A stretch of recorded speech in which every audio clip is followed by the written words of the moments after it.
Бауырсақ қазақ халқының дәстүрлі ұлттық тағамы. Негізінен қуырылып жасалатын дөңгелек немесе сопақша пішінді ұннан дайындалатын нан өнімдері.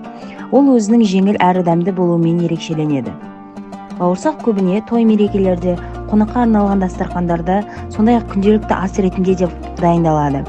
Бұл тағамды қазақ халқы қонақтар мен туыстар арасында құрмет көрсету, сыйластық белгісі ретінде жиі ұсынады.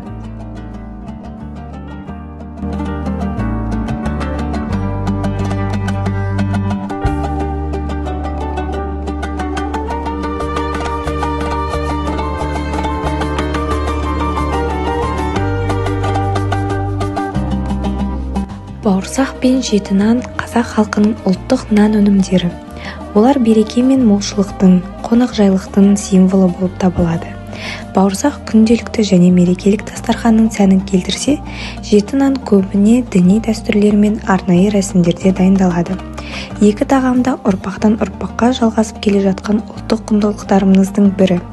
Сондықтан оларды дәріптеу және болашақ ұрпаққа жеткізу ұлттық құндылықтардың сақтау жолдарының бірі.